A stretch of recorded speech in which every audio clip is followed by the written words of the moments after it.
Retour de la Liga, les gars. Oui, ça y est, la Liga est de retour.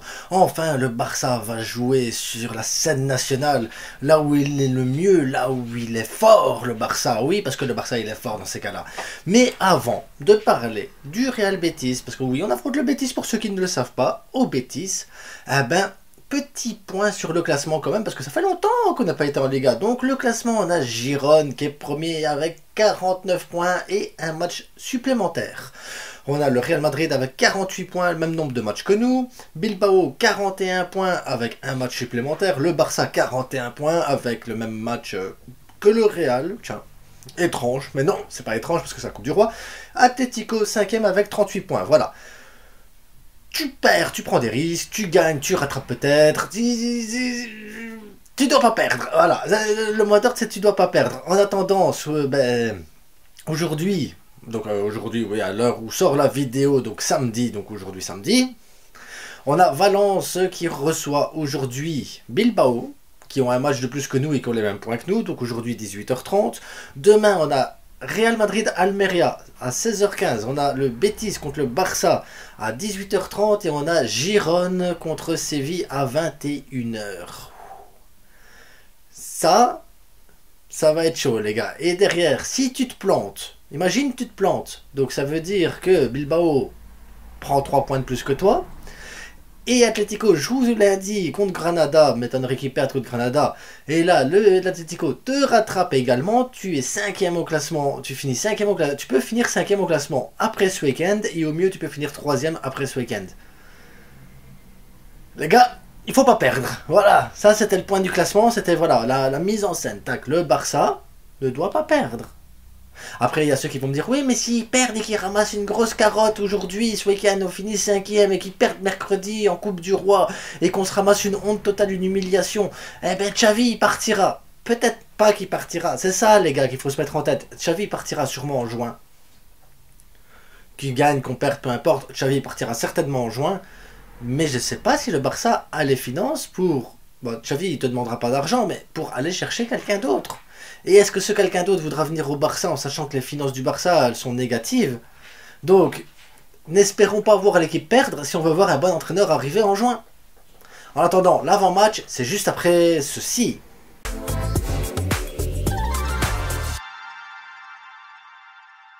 Voilà. Après cette longue introduction, donc, Betis, Barcelone, parlons un peu football, pas finance, Xavi, bazar, défaite, et, c'est bon, c'est bon, c'est bon. Parlons foot un peu football. Est-ce qu'on est comptable? Non. Est-ce qu'on est président du Barça? Non. Est-ce que si on l'était, ça serait différent? Sûrement. Est-ce que ça serait mieux? J'en sais rien. Mais ça serait différent. Ça, c'est possible. En attendant, donc, le Real Betis, j'ai pris leurs 7 derniers matchs, donc les matchs qu'ils ont joués en décembre. Non, 6 matchs. Donc les matchs joués en décembre, plus le match qu'ils ont joué en janvier, qui est le match supplémentaire. Le Real Betis, c'est beaucoup de matchs nuls. 0-0 contre Almeria, 1-1 contre le Real Madrid, 0-0 contre la Real Sociedad, 1-1 contre Girone, 2-1 perdu contre le Celta Vigo, et ils ont gagné contre Granada 1-0. Ce qui fait qu'ils ont encaissé 4 buts sur les 6 derniers matchs. Ils ont marqué 4 buts sur les 6 derniers matchs. Donc... 7 points sur 18 possibles. Pourquoi? Parce que, à mon avis, défensivement, ça défend super bien. Et puis tu le vois de toute façon dans les stats, il laisse la possession, il n'y a pas de problème. Il laisse la possession. Ça va. Possession, il n'y a pas de problème. Il joue en 4-2-3-1. Donc on sait qu'on va avoir un bloc bas, un bloc qui va monter d'un coup pour les contre-attaques et pas tout le bloc, hein. Donc ça veut dire tu vas sûrement avoir Luis Enrique, tu vas sûrement avoir Ayoz, William José qui vont démarrer comme des balles comme ça ainsi pour aller chercher, et tout ça avec l'aide de Isco qui sait faire des trucs. Isco, il fait une saison de malade. Donc tu te retrouves quand même dans cette configuration, dans une configuration que le Barça déteste. Enfin, en ce moment, le Barça déteste toutes les configurations possibles, mais celle-là, c'est la pire. Un bloc bas, donc 4 défenseurs, avec 2 défenseurs, 2 milieux défensifs, donc ça veut dire que ça va être un bloc de 6 par moment, très soudé, avec des joueurs sur les côtés qui vont partir comme ça, pip, pip, pip, pip, pip, pip, avec un attaquant physique, où il va falloir mettre à Roro. Ah bah ouais, il va falloir mettre à Roro. William José, il est physique, il est rapide, et il a le sens du but. Le peu d'occasions qu'ils ont, ils les mettent. Ils sont solides, ils ont peu d'occasions, mais ils vont mettre les occasions. c'est compliqué les gars, c'est compliqué, mais on va retrouver un petit Shadi Riyad, on va peut-être retrouver aussi Abdé et tout ça, hein, c'est possible. Hein. Mais ça va être chaud les gars, ça va être chaud parce qu'il va falloir être solide défensivement, pas se faire prendre dans le dos, donc si on pouvait éviter les alignements comme à la finale de la Copa del Rey, si on pouvait éviter de laisser un espace de 50 mètres derrière pour pas réussir à rattraper les joueurs, ça serait pas mal. Si on pouvait mettre un pressing pour empêcher ces relances, ça serait pas mal. Ça, si on pouvait... Ah, je demande trop, trop d'exigences, trop d'exigences. Aïe, aïe, aïe, aïe, aïe, aïe, j'avais oublié qu'on était... On n'est plus le Barça, on n'est plus le Barça, on peut plus avoir d'exigences en fait. Là je me rends compte qu'on peut plus. On va jouer contre un bloc bas, on va se dire, ah mais il faut des joueurs qui éliminent. Donc il y a mal peut-être, il a 16 ans, oh, tu dois compter sur un gamin de 16 ans. C'est fou, mais oui, la limite c'est ça. En plus, il s'est bien reposé, donc je pense qu'il est... Bref, donc il y a mal, tu vas dire. Après, tu vas me dire, oui, et il faut quelqu'un de physique dans le rectangle. Ah, physique. Robert? Ouais, pourquoi pas? Il va falloir casser des lignes. Baldé, il l'a fait contre la D3 là, à un moment donné. Ouais, peut-être que c'était un accident. Je sais pas. Ouais, Baldé pourrait le faire. Ah, il faut éviter les contre-attaques et les espaces dans le dos. Ah, ça. On peut mettre à Roro, il s'est bien reposé. On peut mettre à Roro. Koundé, s'il nous refait le même match contre une D3. Mais à part que là, c'est pas une D3. Ouais, les gars, ça va être chaud. Je vous jure, ça va être chaud. Parce qu'après, je vous ai cité 4 joueurs, mais il n'y a pas que. Borja, il est bon. Guido, il est bon. D'ailleurs, Guido, là, au Barça, il serait titulaire, les gars. Dites-vous bien. Rui Silva, il fait une grosse saison également. Vinicius, le défenseur, là, il est bon. Je sais pas si Fekir va jouer, parce que chaque fois, il joue jamais contre le Barça, mais voilà. Donc, il y a une belle équipe en face. Il va avoir une belle opposition. Ça va être compliqué. Ça va être dur. Si on gagne ce match-là. Je pense que ça sera quoi qu'il arrive peut-être avec la manière parce qu'il n'y aura pas le choix. Tu vas devoir trouver les espaces, tu vas devoir trouver tes joueurs, tu vas devoir empêcher les contre-attaques. Et il y a beaucoup de choses à faire, il y a beaucoup de préparation à faire. Donc je sais pas si le staff technique du Barça derrière, il regarde les matchs du Betis, il voit les profils des joueurs en face et ils se disent oh les gars, on va devoir faire gaffe à notre dos, on va devoir faire gaffe à la relance, on va devoir faire gaffe parce que derrière il va y avoir du monde. Donc il va falloir absolument être décisif, il va falloir pas attendre 50 occasions pour mettre un but, il va falloir les faire découvrir le maximum pour éviter justement qu'ils partent en contre. Comme ça de notre côté, ben, ça leur permet d'avoir plus d'espace entre les lignes. Nous de notre côté, réduire cet espace entre les lignes, faire un pressing cohérent. Oh, ça va être dur les gars, ce match va être très très dur. Mais il y a moyen de le gagner, c'est ça le pire, c'est que tu peux gagner n'importe quel match. Avec l'équipe que tu as, tu dois gagner n'importe quel match. C'est le minimum, tu dois gagner n'importe quel match. Tu as une équipe de feu. Koundé, Araujo, Baldé, De Cancelo, Gundogan, Pedri, Frenkie, Lewandowski, Félix, je sais pas les gars, on a une belle équipe quand même. Sur papier, je suis désolé si je les prends un par un, individuellement, il y a une force, il y a un potentiel chez nous. On doit pouvoir gagner contre ce genre d'équipe. Ici, je vais vous donner mon 11 qui sera pas le 11 de Xavi, qui sera certainement pas votre 11 non plus, et qui, on s'en fout de toute façon, parce qu'on verra bien le match que ça va être, parce que de toute façon, j'ai remarqué que peu importe les joueurs qui sont sur le terrain, ils n'apportent pas ce qu'ils doivent apporter, peu importe ce qu'on fait comme formation, ça n'apporte rien de toute façon non plus, et de toute façon, les joueurs, ça dépendra de leur volonté aussi, parce que Xavi, on peut le critiquer et tout ça, il doit insuffler cette envie de gagne à ses joueurs, mais à côté de ça, les joueurs, ils doivent se sortir les doigts du cul quand ils sont sur un terrain de foot, et faire leur boulot. T'es payé suffisamment de millions pour pouvoir courir, faire un pressing correct et comprendre ce qui se passe autour de toi. Bref, on va pas critiquer, le match n'a pas commencé, calmons-nous. Bref. Au goal, Iñaki, il va nous faire un super match. À droite, je mets Hector Ford. Je sais pas si Cancelo sera de retour, mais s'il est de retour, de toute façon, une chose à la fois, on va en avoir besoin en Coupe du Roi. Donc, parce que la Liga, est-ce qu'on va gagner la Liga? Est-ce que l'objectif ici de la Liga, ce serait pas de finir dans les 4 premiers au minimum? Je sais plus, quel objectif devons nous mettre? Et encore, les 4 premiers, il faut y arriver, les gars. Il faut y arriver. Bon, Hector Ford à droite, parce que c'est son poste, parce que c'est là qu'il joue, parce qu'il est formé pour jouer là. Donc, Hector Ford, là. Koundé à Roro dans l'axe, parce que les deux sont des défenseurs centraux, qui sont formés, qui sont habitués, qui doivent jouer là. Bon, on va essayer de faire un truc cohérent, les gars. À gauche, Baldé, parce que c'est son poste également, donc tu te retrouves avec une défense avec Baldé qui est rapide, avec Ford, il n'est pas spécialement rapide, mais il se place super bien, donc ça veut dire qu'il pourrait, voilà, éventuellement réussir à contrer les assauts du Betis ou les contre-attaques du Betis. Mais en même temps, je les attends pas, eux, pour revenir en contre-attaque, parce que j'aimerais bien qu'ils soient offensifs, de manière à faire justement reculer les joueurs comme Ayoz ou comme Luis Enrique pour les éviter de partir en compte de trop loin. Enfin, de partir en compte de loin, je préfère que ça se fasse comme ça, histoire que Koundé et Aroro coupent leur élan.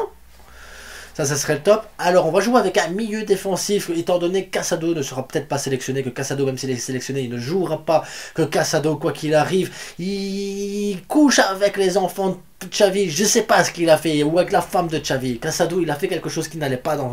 Il y a quelque chose qui ne va pas.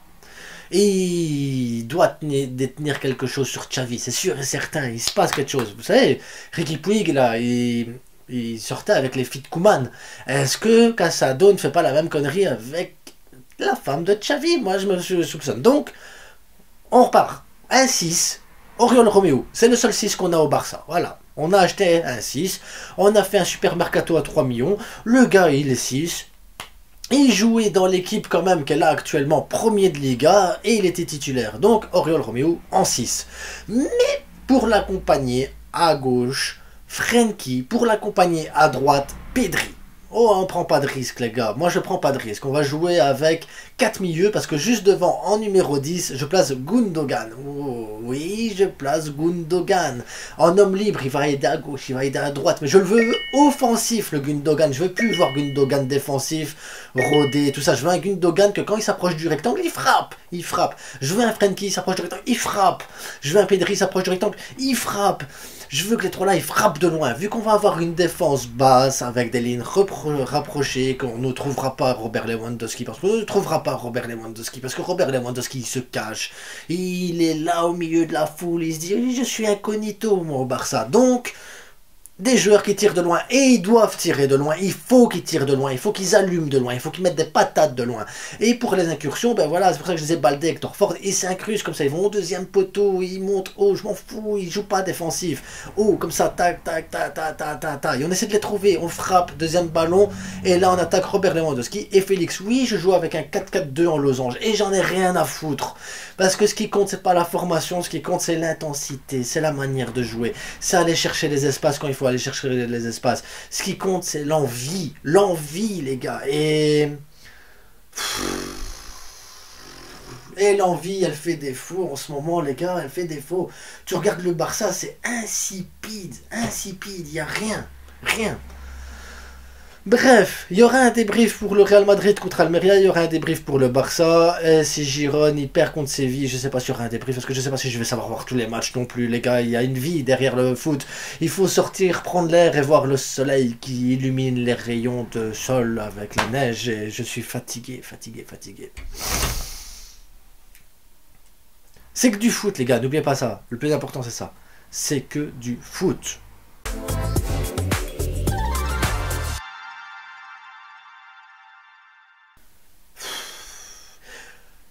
Votre 11, les gars, mettez-le moi en commentaire. Dites-moi comment vous sentez le match. Est-ce que vous avez envie que le Barça il gagne ou est-ce que vous avez espoir que si le Barça il perde, ben vous voyez Xavi partir? Parce que il y a deux manières de voir les choses aussi, hein, comme je l'ai dit en intro de vidéo. On peut se dire, tu perds le match ici, tu te finis 5ème parce que l'Atlético va gagner, parce que Bilbao ils sont déjà devant nous. Et ensuite derrière tu te fais ramasser à San Mamés, humiliation, et là tu te dis bah, Xavi il va sortir obligatoirement. Le problème de cette manière de voir les choses, le problème c'est que ça n'aide pas le Barça. Et le Barça n'a pas l'argent ou les finances pour aller chercher un vrai entraîneur. Donc si Xavi il part, tu vas prendre Rafa Marquez, tu vas le mettre en A. Rafa Marquez a moins d'expérience que Xavi. Rafa Marquez a beaucoup moins que Xavi. Maintenant, peut-être qu'il sera un peu plus libéré, il va arriver. Quoi qu'il fasse pour être mieux de toute façon actuellement, ça c'est sûr et certain, mais ça serait une solution low cost sur du court terme et ça pourrait peut-être nous bloquer le long terme parce qu'imaginons que Rafa Marquez fasse une bonne fin de saison ici, parce qu'il y a la dynamique, parce qu'il y a tout ce qui se passe là. Et qu'on arrive en septembre et avec son manque d'expérience, ben, on se retrouve dans la même situation qu'avec Xavi. Ça serait problématique parce qu'on pourrait pas de nouveau revirer Marquez. Là, on aurait personne à la B. On aurait, enfin, c'est compliqué. Euh, j'ai presque envie de vous dire, tant pis, mangeons notre fin de saison comme elle est là, faisons comme elle est là et arrêtons de regarder des profils de joueurs. Allons chercher déjà un entraîneur pour la fin de saison, se dire voilà, bah, Xavi termine la saison, fais au mieux, essaie de nous qualifier pour la Ligue des Champions, Coupe du Roi, fais ce que tu peux, Ligue des Champions, fais ce que tu peux, voilà, on sait que cette saison, bah, tant pis, on jette la saison et c'est tout, qu'est-ce que tu voulais que je vous dise. Et on prépare, pas là dans l'urgence maintenant, dans l'urgence en se disant il faut, parce que de toute façon, il faut rien, on va faire avec ce qu'on a, mais allez regarder déjà des profils d'entraîneurs, aller consulter ces entraîneurs-là, aller leur dire voilà, en juin, Xavi part, déjà dire à Xavi voilà, Xavi, en juin tu pars, donc fais ce que tu peux, libère-toi, fais ce que tu as à faire, mais en juin tu pars, le prévenir, et je pense qu'il est déjà prévenu, et je pense que de lui-même il le sait, mais être clair avec lui, juin tu pars, nous on jette la saison à terre, fais de ton mieux, et à ce moment-là, ben, nous regarder pour un profil d'entraîneur qui va correspondre au Barça, et voir déjà avec cet entraîneur-là quels seraient les profils dont il aurait besoin et déjà travailler sur ce mercato d'été. Je pense que si on veut faire les choses bien, c'est la meilleure chose à faire. Et accepter, nous, en tant que supporters, ben, que on jette la saison à terre, c'est tout. Voilà. Bref, n'oubliez pas le plus important, c'est que du foot, portez-vous bien, allez prendre l'air, sortez, amusez-vous. Il y a la vie, les gars d'or, il y a de la vie, il y a des êtres humains qui attendent que ça, des rencontres. Vous rencontrez vous. Alors, sortez, sortez. En attendant, pour ceux qui suivent la canne, ben, bonne canne à vous les gars, parce qu'il passe plein de choses. Ciao!